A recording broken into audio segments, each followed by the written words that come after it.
Alors bonjour tout le monde, aujourd'hui on va voir une nouvelle série d'exercices sur la propagation de la lumière pour la deuxième année à CBIOF.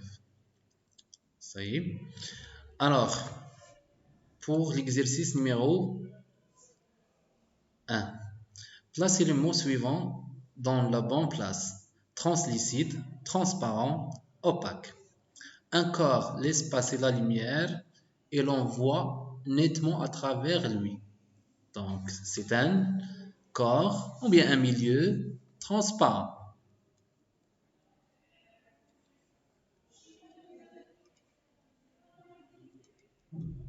Ça y est. Un corps laisse passer la lumière, mais on ne voit pas nettement à travers lui. C'est un corps translucide.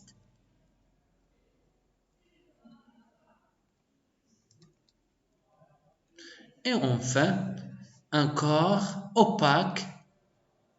Un corps opaque, c'est un corps qui ne laisse pas passer la lumière et l'on ne voit pas à travers lui. Alors, si on a un corps transparent comme le verre, alors on peut voir à travers lui nettement et il laisse passer la lumière.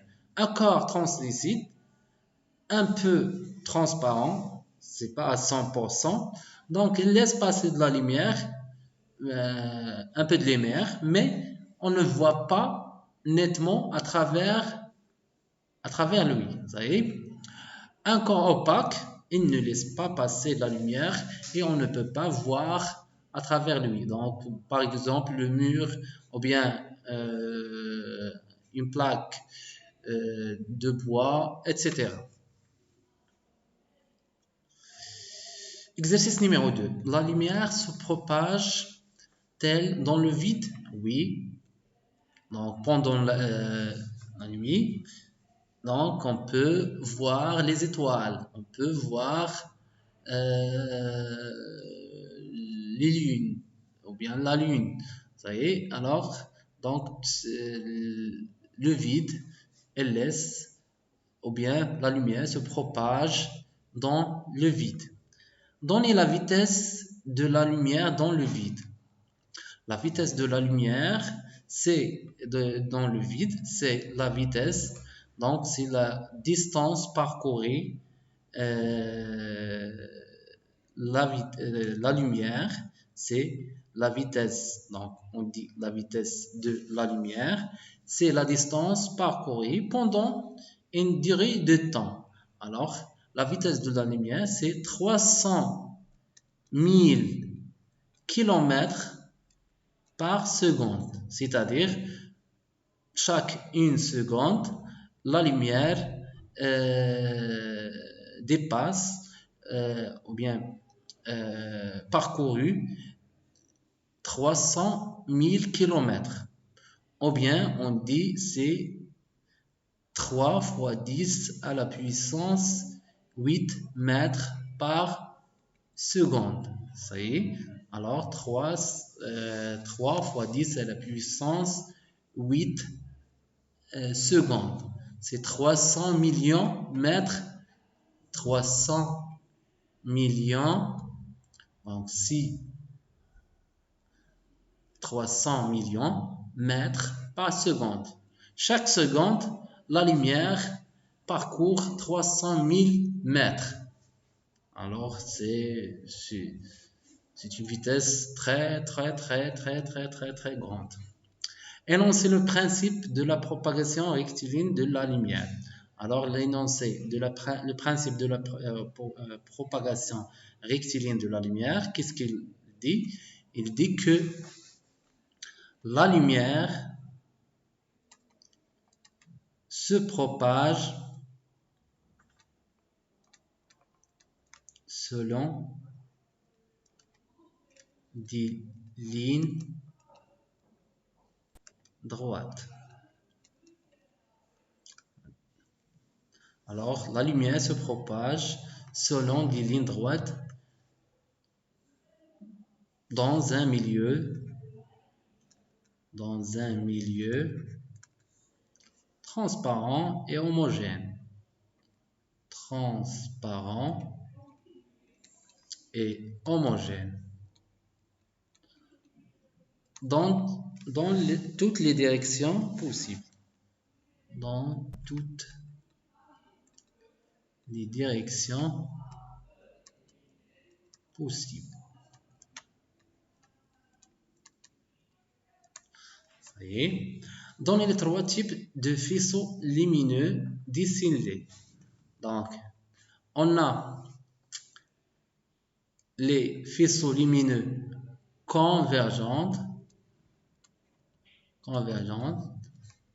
Alors, un faisceau convergent, divergent et parallèle ou bien cylindrique.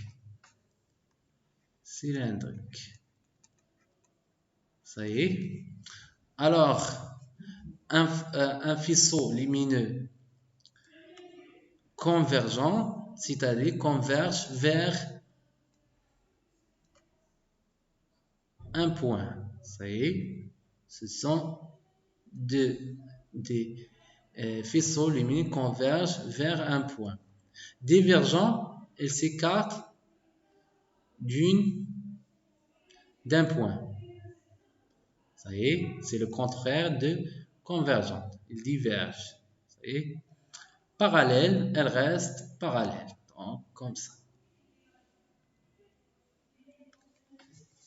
Ça y est.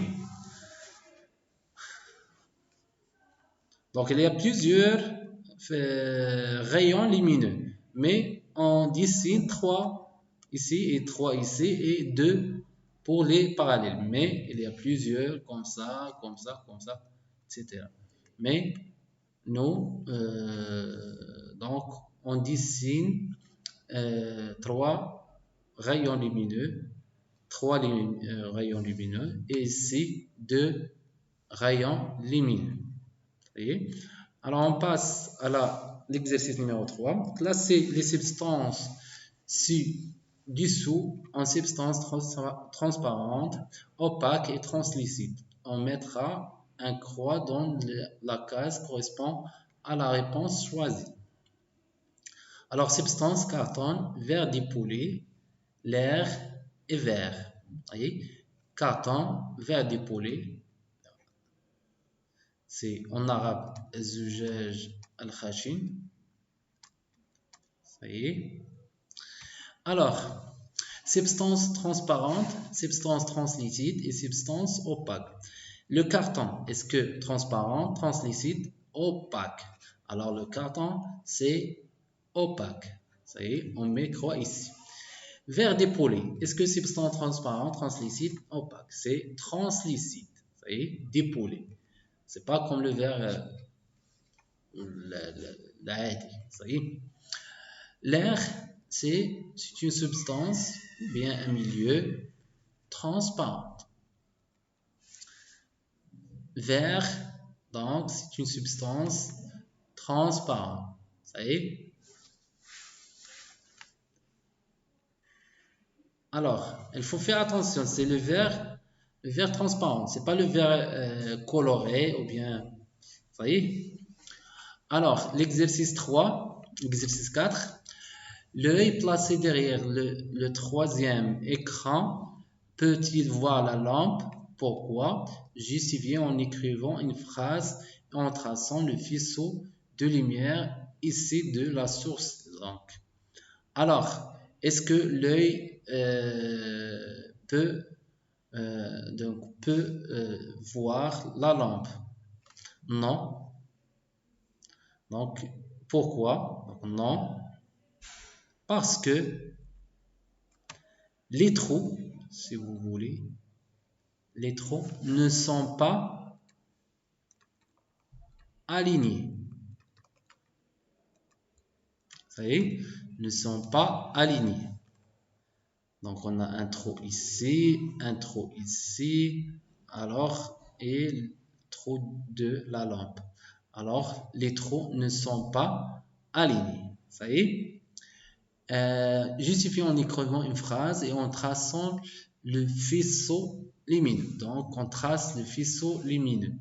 Alors, donc on prend ça.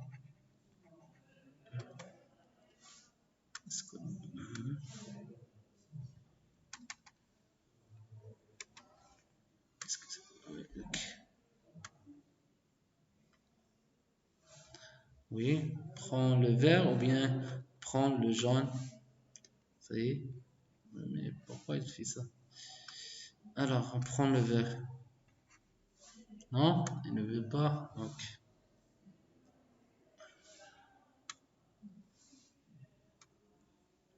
alors, le faisceau lumineux, c'est comme ça. Ça y est. Alors, on ne peut pas. Donc, on a les trois écrans, ce sont opaques. Donc, ils ne laissent pas passer la lumière à l'autre côté. Donc, on a les trous ne sont pas alignés. Ça y est. Alors, la lampe. Donc, reproduisons en corrigeant les positions du trou et traçant le faisceau de lumière. Ça y est. Donc, on peut faire. Donc, on a ici la lampe, l'écran.